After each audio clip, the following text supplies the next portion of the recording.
Greetings, everyone. We are happy to see you here this evening. We're going to get started with our program.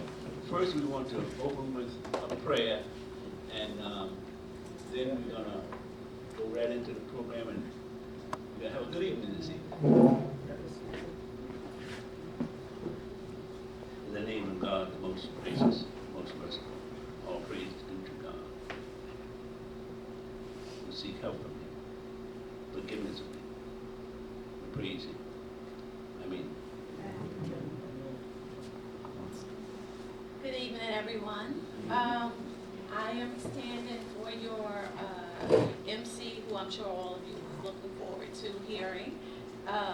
Alia Bethea. She is running late. Some of you may have experienced traffic, as I did, so she will be here. So I'm just going to walk through the program for a little bit. So we had the prayer. We will go into a brief overview, first in light, about Roselle. We will do a presentation, an African American history exhibition by Jeanette Roberts. A poetic excellence, Sister Layla, Sister Amira Shabazz, Sister Michelle Muhammad of Plainfield, New Jersey, and Sister Shabazz is from Newark. Special guest appearance, we'll have vocalists. History of Louis H.LATMER, Judy Sandler will be presenting that. Presentation of the Louis H.LATMER Award. We have a few awards that will be given out this evening, and recipients of those awards will be announced. And then the keynote and close will be by IMAM Shahid, African Battalion American hero. And I'm doing this because I'm his daughter, so you know But it was my cousin, she's running late, so we gotta pitch in where we can, right? All right, so let me just give you a little bit about which some of you who are maybe long-term or long-time Roselle residents or new to the area, just a little bit about the history of Roselle. So Roselle became the first village in the world to be illuminated by Thomas Edison incandescent light bulb on January 19, 1883. This historic milestone was an experimental project designed by Edison to prove that an entire community could be electrified using a single central generating station rather than individual power sources for each building. Key historic details: the launch on the evening of January 19, 1883. The system was activated, immediately lighting 150 street lights, which is approximately 40 houses, a local store, and the Central Railroad Depot. A technological first, it was the first system to employ overhead wires to distribute electricity across a community. The power source, a steam-driven generator located at the corners of Locust Street and West First Avenue, powered the village for nearly 10 years before larger stations took over.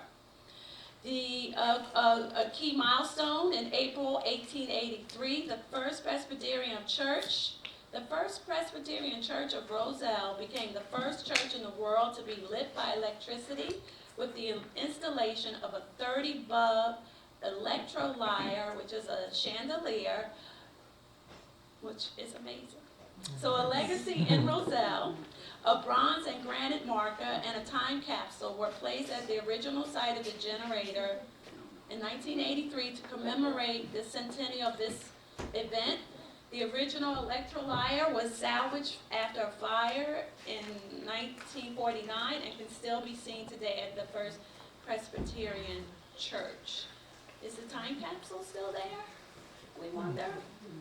Louis H.LATMER, he was an American inventor, African-American inventor, and he played a crucial role in the success of Thomas Edison's experiments and electrification of Roselle. As an expert draftsman and inventor, Latimer improved the design and manufacturing process for carbon filaments, which made Edison's incandescent bulbs more durable and practical for widespread use. His contributions were integral to the installation of electric lighting in Roselle, helping to ensure that the town could be illuminated efficiently and reliably. Latimer's technical expertise and innovation supported Edison's vision, making Roselle the first village to be lighted by the incandescent bulb. The Great White Way gets all the glamour, but if there was even a jot of justice in this world, Roselle will be known far and wide as the first white way. Because on January 19, 1883, Roselle stepped into the glare of history when it became this first community anywhere on earth to be lit by Thomas Edison's incandescent bulb. Roselle placed in the annuals of illumination came courtesy of Edison's desire to prove that an entire town could be lit with electricity from a single generating station. The generator, which I had talked about, was located at the northeast corner of Locust Street and West First, and it sent power through overhead wires to a store, rail station, and about 40 houses and 150 streetlights. So in April of that year, the church, as I said, was the first to be illuminated. We talked about the generator, and we talked about Louis H.LATMER and him being such an integral part of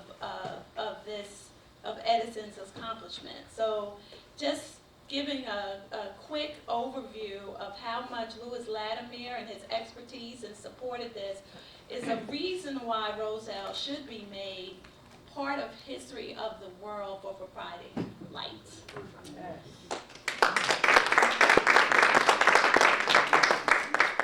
So next we have, let me just go back to the program, we'll have a presentation by Jeanette Roberts. What?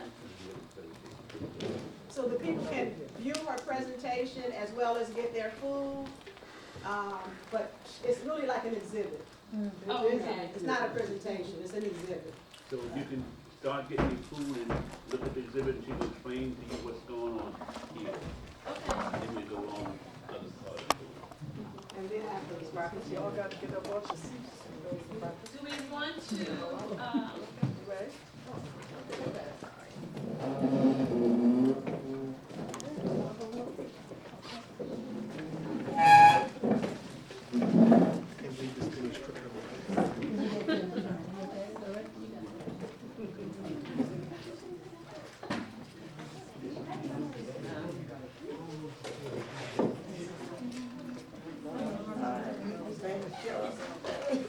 Are you behaving? Are you behaving? Why? No, you're not.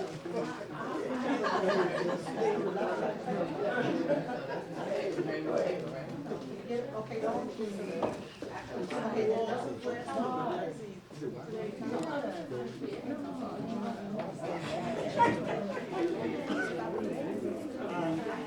I'll spice it up a little bit. I said it's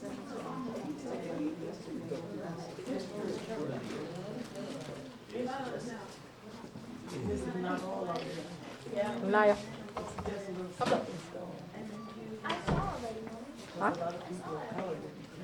In the Bible, after the Lord died, he was born. And that big white right you fit. Right tuck in.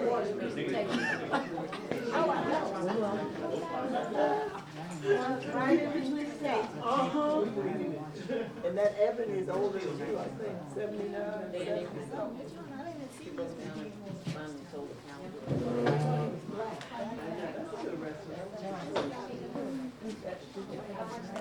Oh,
When you stay in the borough, I'm going to speak more about the apartment building in next to CBS. Yeah, okay. Some, like, remind you, we'll be asking you. Yeah, get more business. So many times I heard every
So what's that? Can you hear me? Okay, everyone, let's make our way back. The presentation will continue to be here. Once we go through the rest of the program, you'll be able to view a lot of the things that are there. So right now we're going to have our Poetry of Excellence. So are we going in the order with Sister Layla first, and then Sister Mira, and then Sister Mitchell? Okay. Michelle. I'm sorry, they spelled your name wrong. I do apologize. I'm sorry.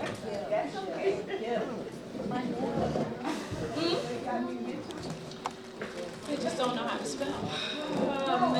Michelle. Do you have an E at the end of the L? Yeah, that's what it's missing. It's Michelle. I took a picture of the phone. It's just missing a letter. Okay. All right, so we'll start with Sister Leila. Greetings, everyone. Greetings. So we are blessed to be here in honor of Roselle and its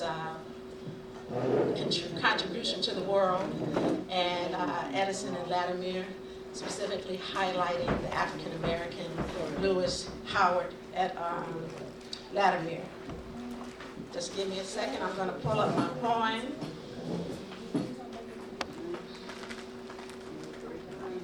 So how's everybody doing?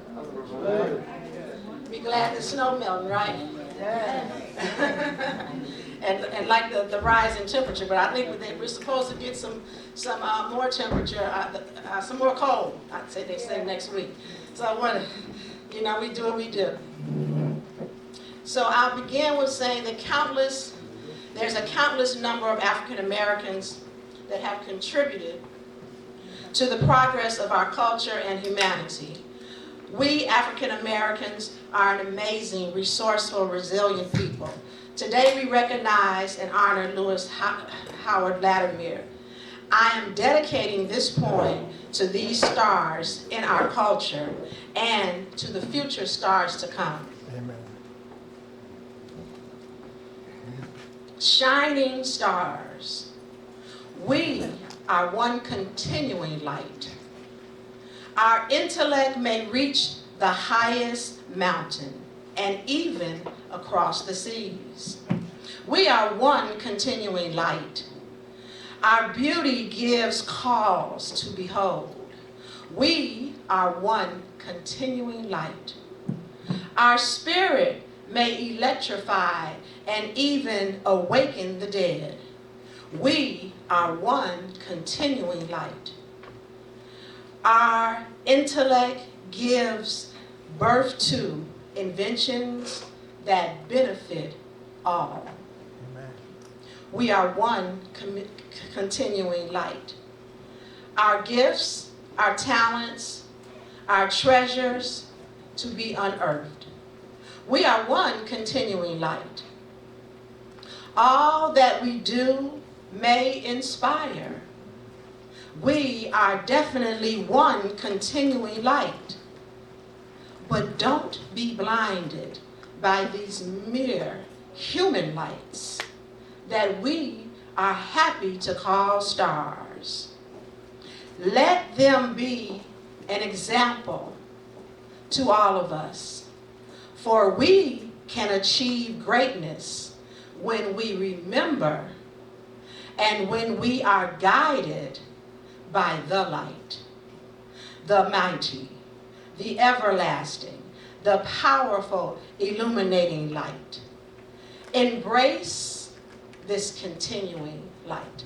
Thank you.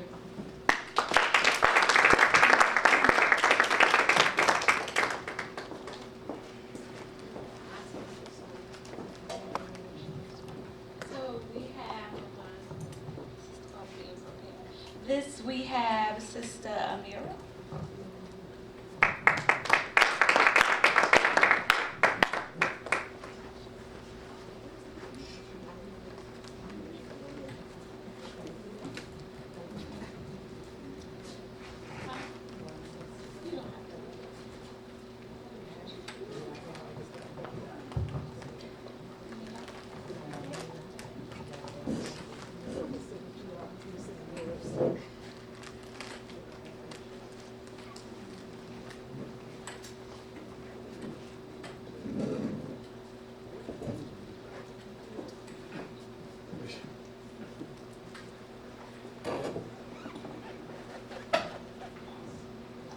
Peace and blessings, everybody.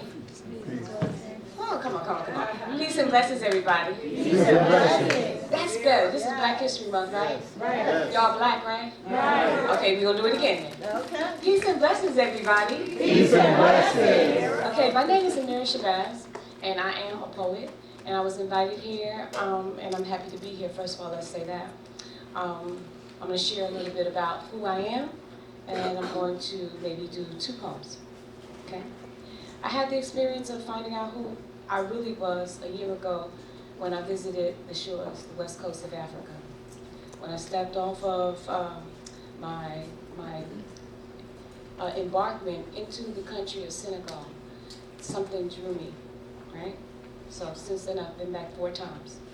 I decided at some point to do the DNA, the African DNA, that tells you exactly where you're from in Africa, and not the ones that they give you here in the United States where everybody's from West Africa.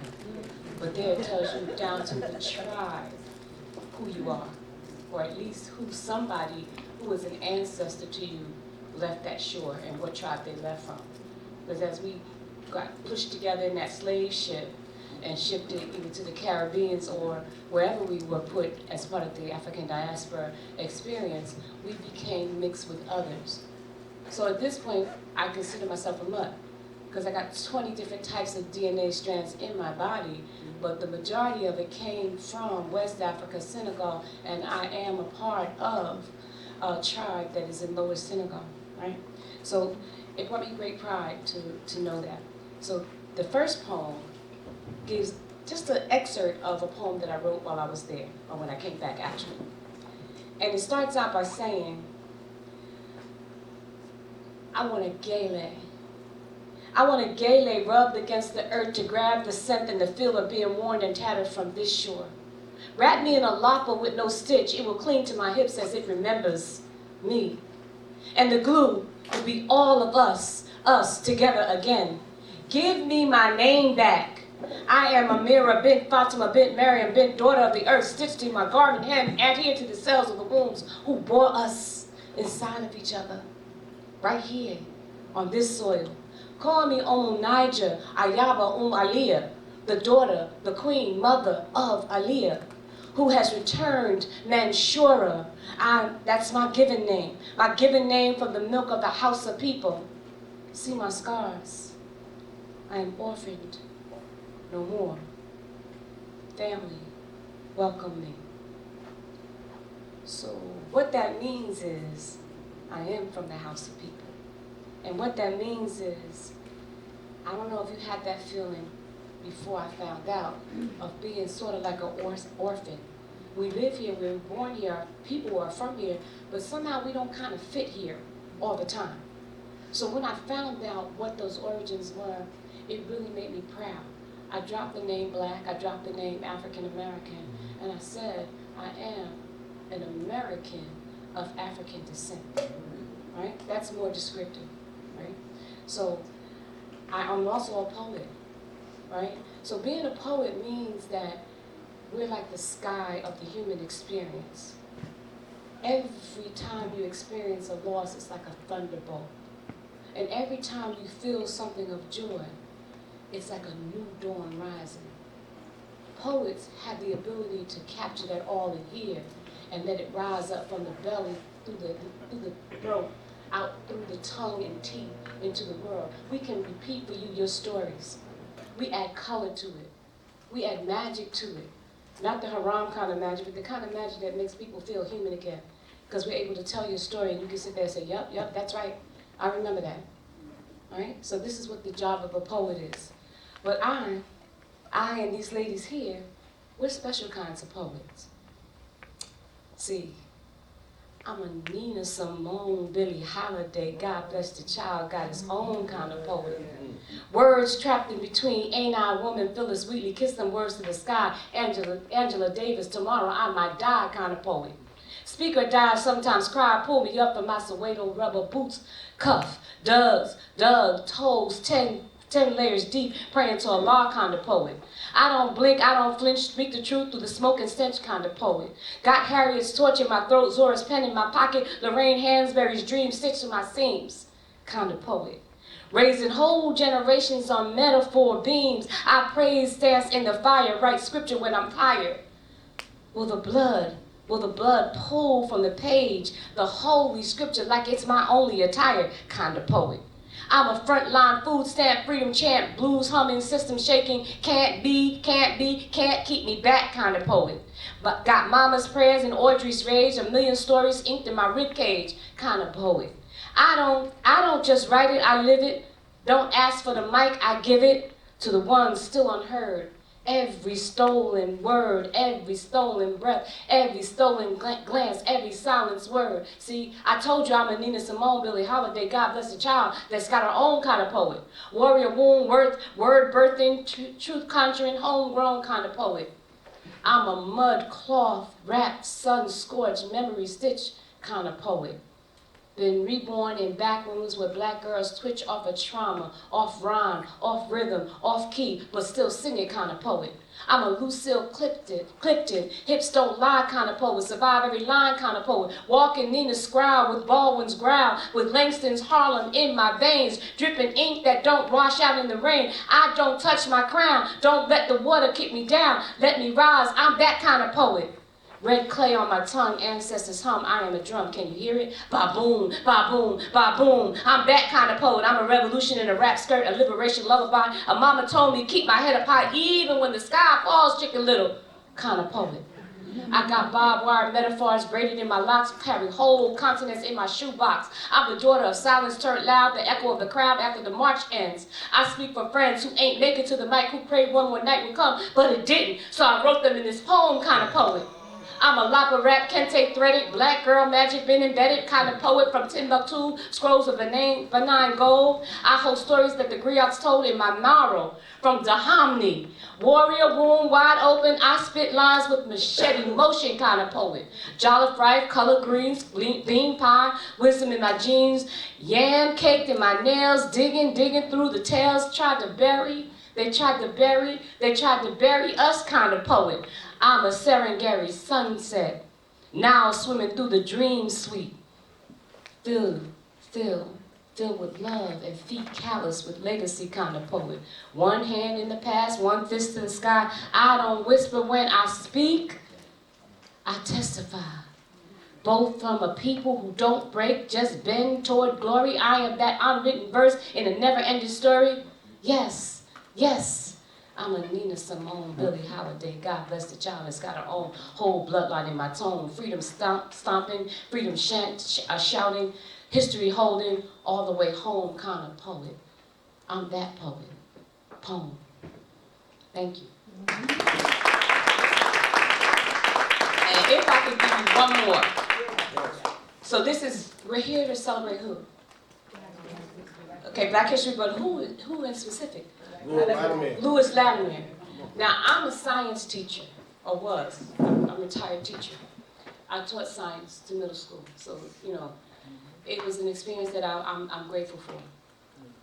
All I ever knew in my adult life, because I knew nothing as a child, they didn't teach us Black history, right?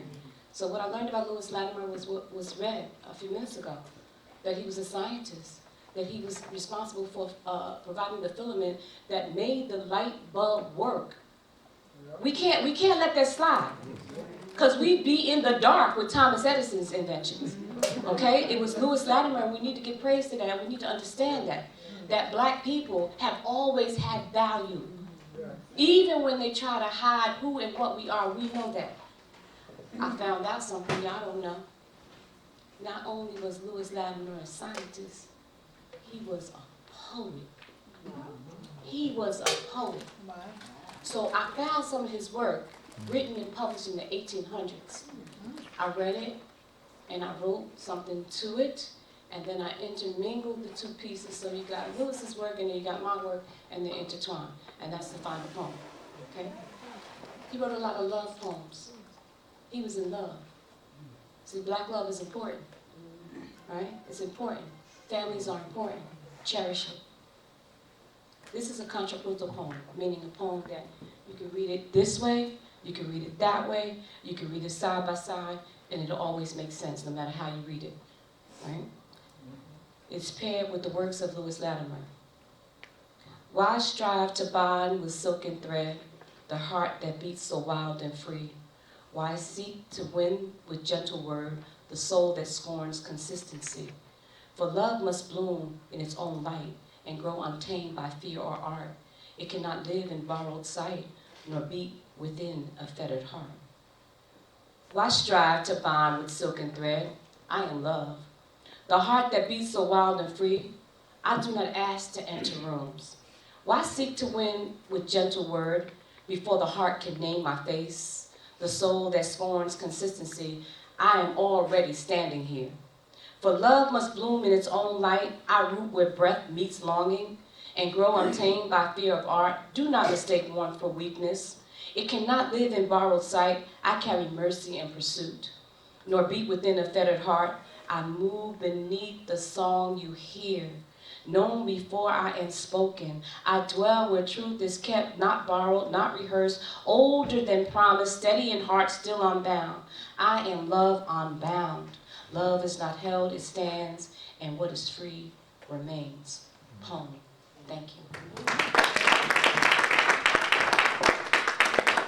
I'm also an author, so you can check out my book if you want to. Thank you, very nice. So our next and our final poem is by Sister Michelle. Michelle.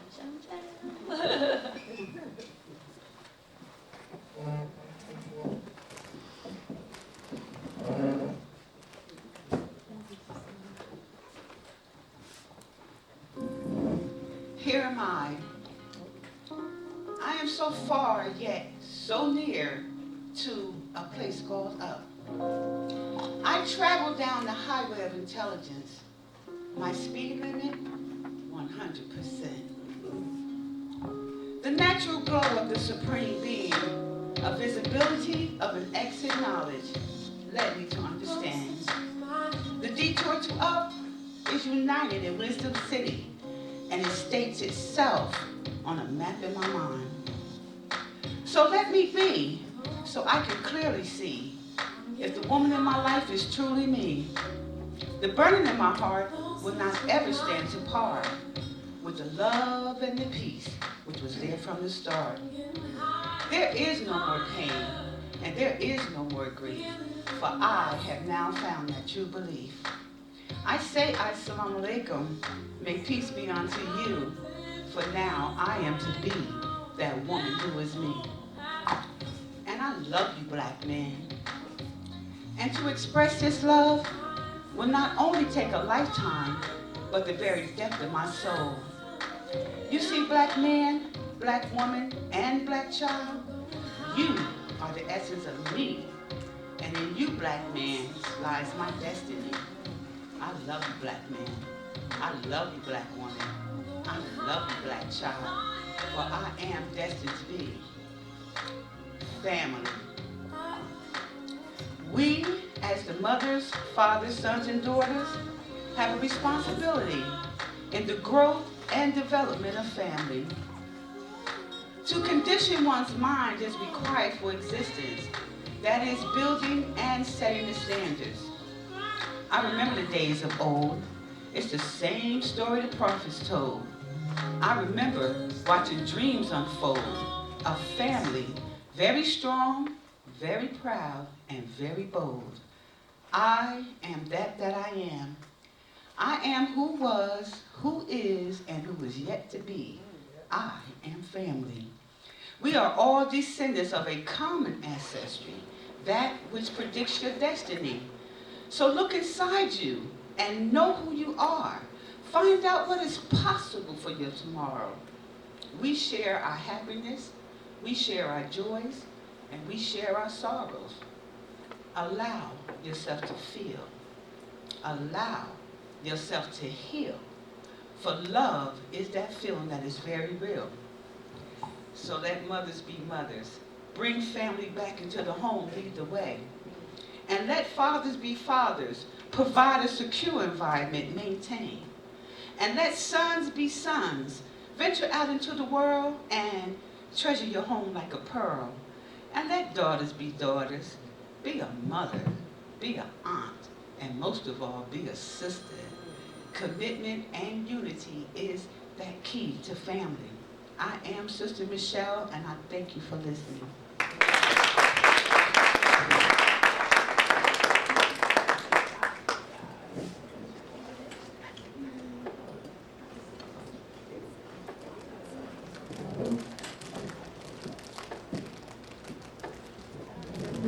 Okay, And now it's on. Thank you all very much.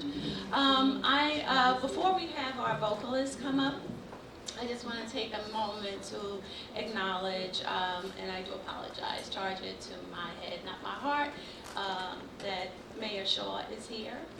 Some of you may or may not know, I don't officially know the mayor of Roselle, but I want to welcome him on behalf of the organization and African.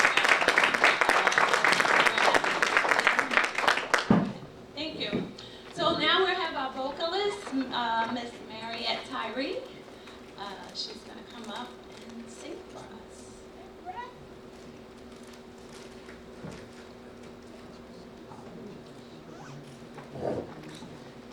Thank you so much. Good evening, everyone. It is truly an honor to be here. It truly is. I know I came from Africa, but I am a native of Roselle. My father and Mr. Shahid Abdullah, where is he back there, served on the Board of Education together many years ago in the 90s. And just to be here tonight is like a full circle moment for me, for several reasons. And I will not belabor the hour. I'm just trying to make sure that this here Wi-Fi is working and that the song is playing properly. But as my husband would say, I love sentences. So I feel like I'm amongst family because of all the words, the rich words that have been shared tonight. So now in song, we'll join in and sing, I was born by the river in a little tent, and oh, just like that river, I've been running ever since. It's been a long time coming, but I know a change gonna come. Oh, yes it will. It's been too hard living, but I'm not afraid to die, 'cause I know what's up there beyond the sky. It's been a long time coming, but I know a change gonna come. Oh, yes it will. I go to the movies and I go downtown. Somebody keeps telling me, don't you hang around. It's been a long time coming, but I know a change gonna come. Oh, yes it will. Then I go to my brother,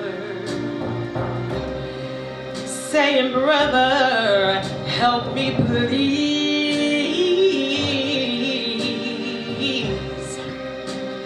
But he winds up knocking me down, knocking me on my knees. There've been times I didn't think I could last so long, but now I think I'm able to carry on. It's been a long time coming, but I know a change gonna come. Oh, yes it will.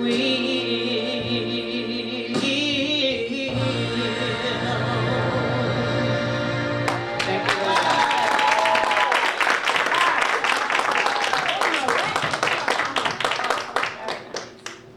Okay, so now we're going to move into more about the history of LATMER, and then we will go right into our presentation of awards. Okay, so go we'll hear from Judy Sandlin first, and then Judy and Neil will be presenting the awards to our recipients. Good evening. I'm Judy Sandlin, and I am proud to be here tonight, especially because I grew up in Roselle and graduated from Abraham Clark, so it's nice to be back. Lewis Howard Latimer was an African-American inventor and patent draftsman for the patents of the incandescent light bulb, among other inventions. He is considered one of the most important inventors of all time, not only for the sheer number of inventions created and patents secured, but also for the magnitude of importance for his most important discovery. He was born in Chelsea, Massachusetts on September 4th, 1848, the youngest of 4 children of George and Rebecca Latimer, both runaway slaves who migrated to Massachusetts in 1842 from Virginia. Latimer served in the United States Navy for the Union during the Civil War, assigned to the USS Massasoit gunboat, and received an honorable discharge. After his discharge, he eventually gained a position as an office boy with a patent law firm, Crosby and Gold, earning $300 each week. After observing Latimer's ability to sketch patent drawings, he was eventually promoted to the position of head draftsman, earning $2,000 a week. He married Mary Wilson in November of 1873. In 1876, Latimer was sought out as a draftsman by a teacher for deaf children. The teacher was Alexander Graham Bell, and the device was the telephone.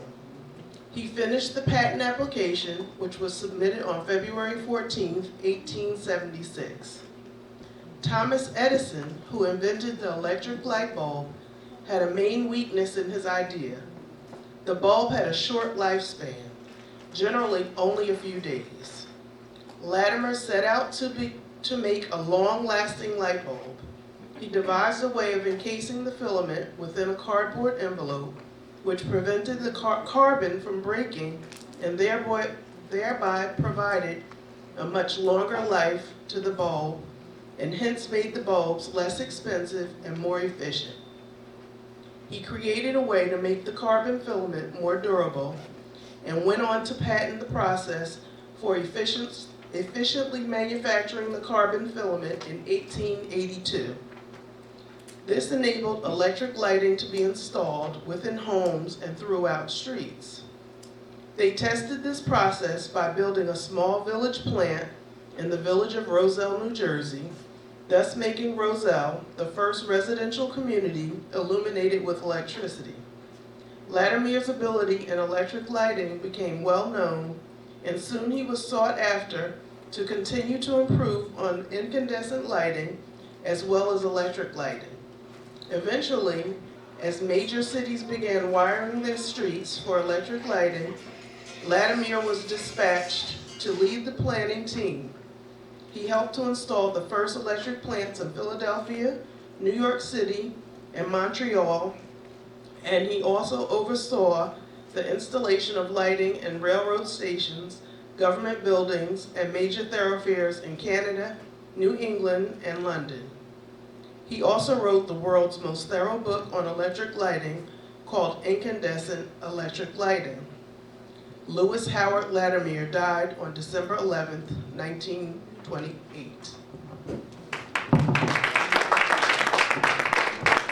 So now I believe we're moving into award ceremony, and the award recipients I'll ask to come up. This is the Howard Lewis Latimer Award. The 2 recipients are Denise Wilkerson, who is the director of Roselle First Community Development Corporation, and Renee Howard Shahid, entrepreneur, owner of Renee's Fashion Boutique. And I believe, Mr. Abdullah, are you coming up? Oh, okay. Renee's not here. Is Donnell? Can Darnell accept the award? For Renee? Here's Darnell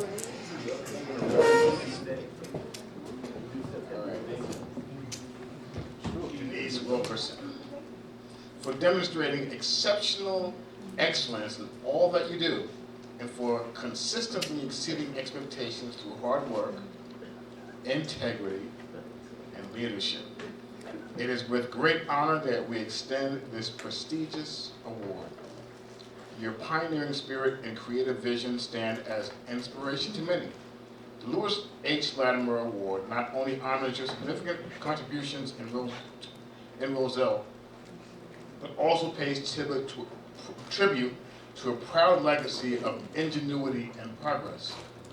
May this award serve as a lasting testament to your dedication, forward-thinking leadership, and the impact you have made on Roselle's stone history. Your unwavering commitment to excellence is truly commendable and sets a shining example for others to follow. The Lewis H. Latimer Award is presented to Denise Wilkerson.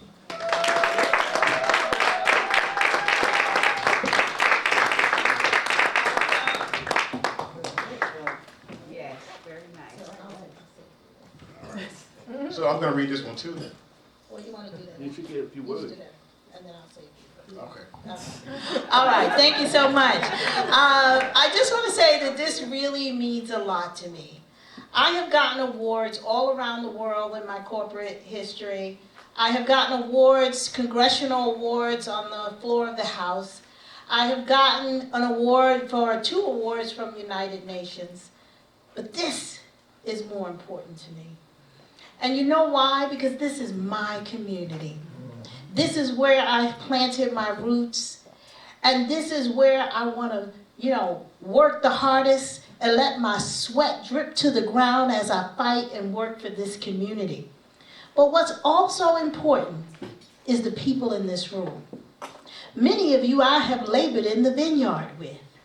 And that too is important. So we're not getting awards from people who just want to have shining stars, but people who are willing to work side by side and lay brick by brick for this great community of Roselle. So I want all of you to give yourselves a round of applause.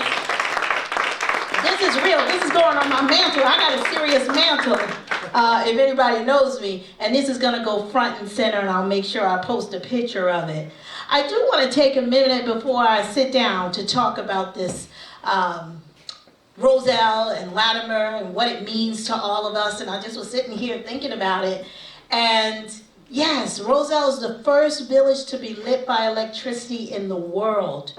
It became the example for the world to follow.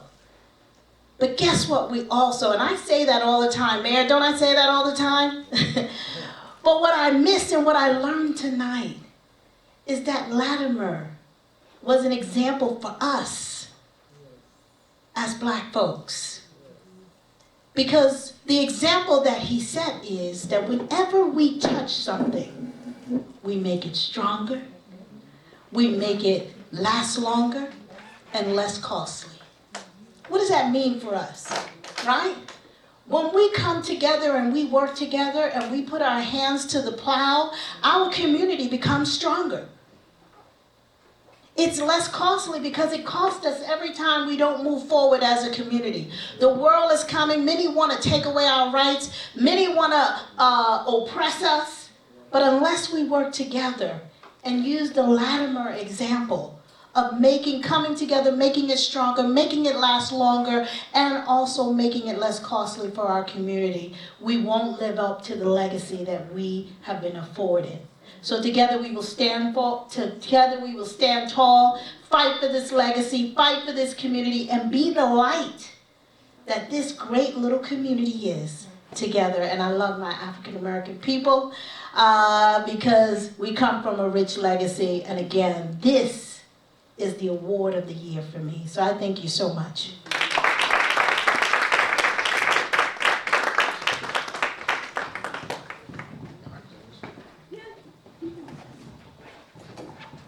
Okay, this last award goes to Renee Howard Rashid. Are you going to accept the award? I'll accept it. Okay. for demonstrating exceptional excellence in all that you do, and for consistently exceeding expectations through hard work, integrity, and leadership. It is with great honor that we extend this prestigious award. Your pioneering spirit and creative vision stand as an inspiration to many. The Lewis H. Latimer Award not only honors your significant contributions in Roselle, but also pays tribute to proud legacy of ingenuity and progress.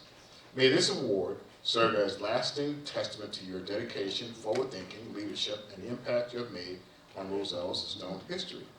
Your unwavering commitment to excellence is truly commendable and sets a shining example for others to follow.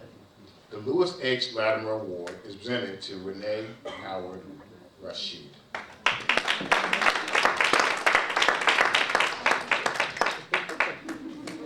That's not Renee Howard. Just accepting an award for At a Ms. shop Howard. on Chestnut Street any day. Yes. She has a business. She has a business, and it's very important that we go into business. We need a lot of businesses in our community. So I'm pretty sure she'll be very proud of this award, and she thanks you.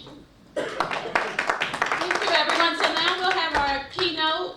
Oh, just left. We'll be right back. Okay. So we'll have our keynote, and then we'll wrap up this evening. With everybody here with me. All right. Thank Jamila, Abdullah. This is more about a closing than a really keynote. And I want to thank all of you for coming out to this event, because the event is the most important thing. Dealing with the African American Cultural Month and dealing with Lewis Latimer. Those two things connect. Now, tonight, this evening, you got a lot of information about Lewis Latimer, Roselle. I'm just going to briefly give you some of the things you hear about, but they need to be straightened out. We need to get to the point where we tell our own history. And until we do that, then we are at the mercy of everyone else. Right. And being at the mercy of everyone else, we know the results because we live them. So we have to tell our own history. The African American Cultural Month is a month that was started by, it wasn't started as a month, it was started by Carter G. Woodson in 1926. He started it and called it a week. The second week in February, it wasn't 2 weeks, it was the second week in February is when he wanted us to acknowledge the growth and the development of the African American culture. He called the Negro history, because that was the term we used during that time. For those of you who have been keeping up with the history of the African American people, you know we have evolved. We didn't just suddenly, we're here. No, we evolved.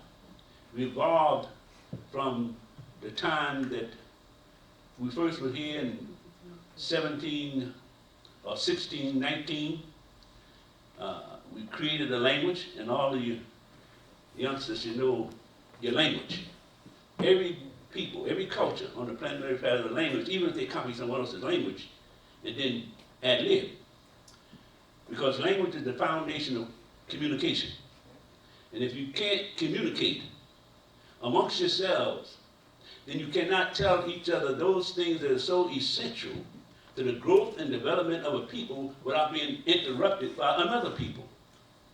See, if you can't speak a language that you have of your own, then everyone knows what you're talking about.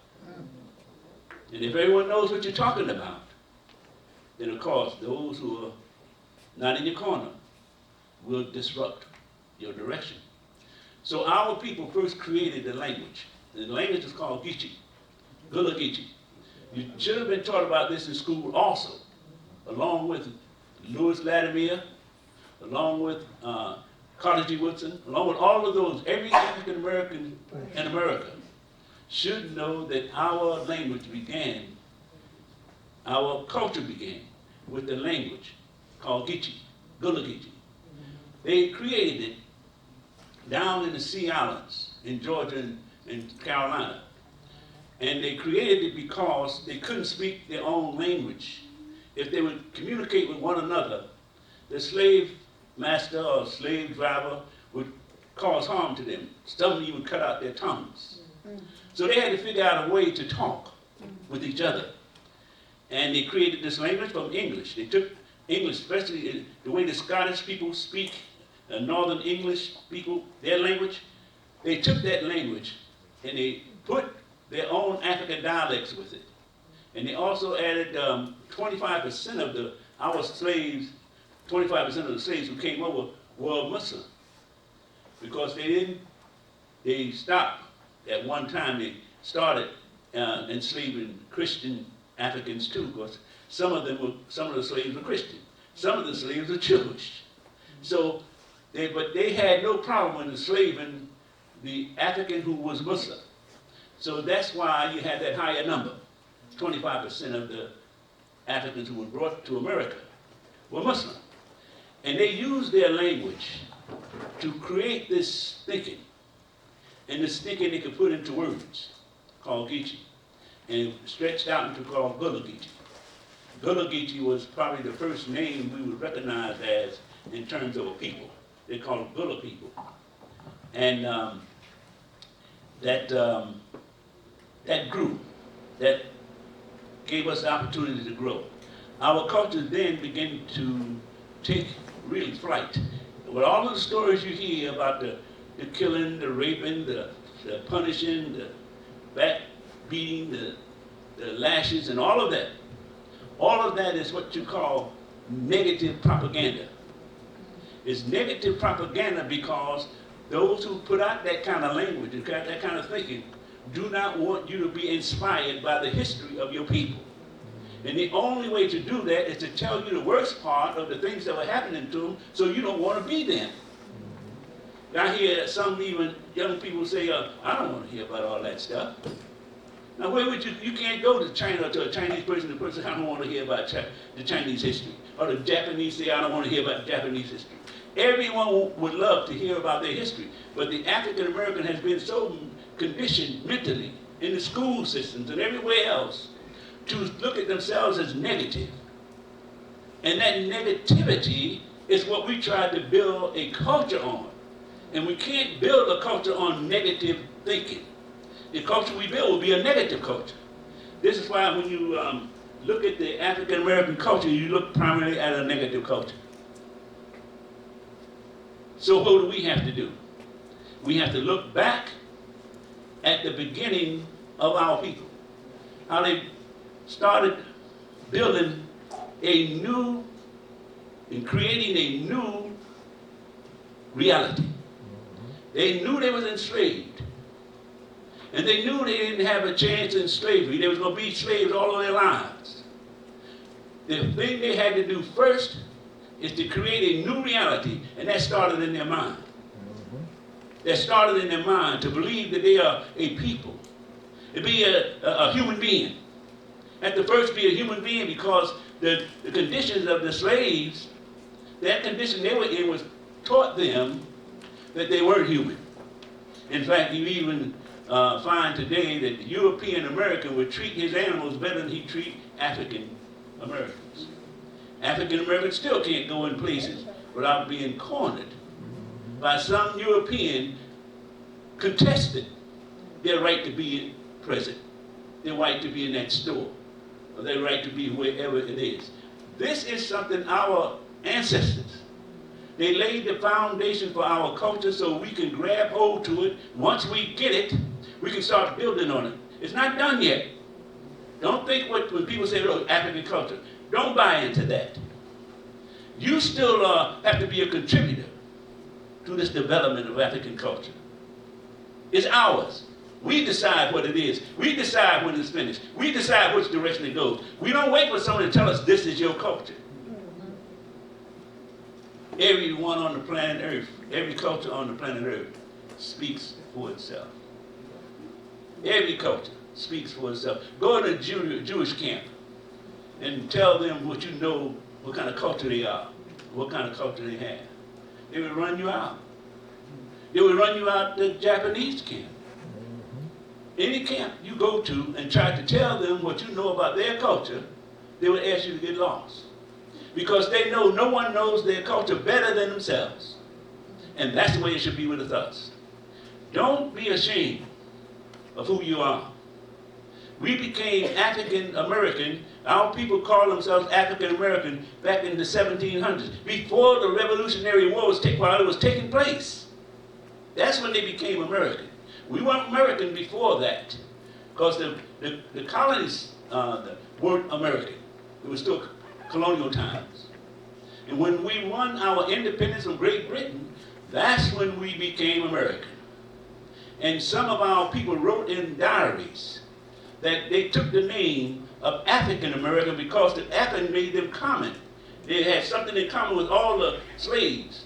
And African was that continent, or African was that common denominator. And American was where they fought for their freedom.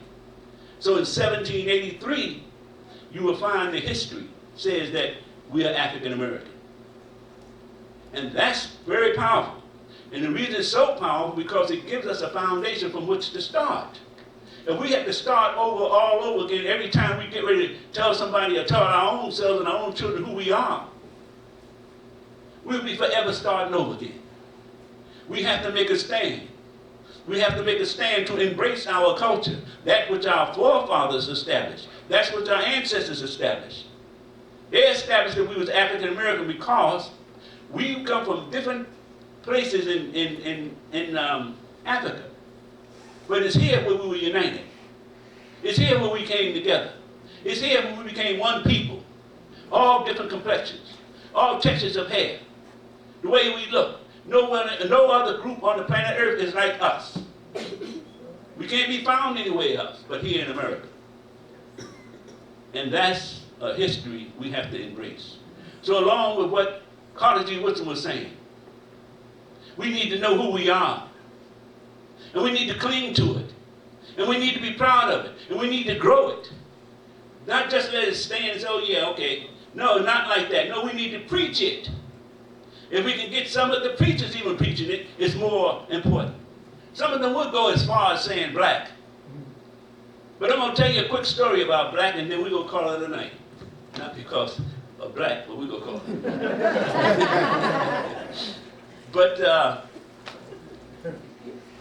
the concept of knowledge. Do you know the least informed people and the worst informed people are European Americans, the common European American. They have been maneuvered all of their lives since they've been here, since colonial time, to go in a direction that the ones who had the money wanted them to go. They had to use them against the up-and-coming other people in America, like the Africans and the Native American. They had to use the European American to get them to be the guard dog. And so they have to keep them with false information.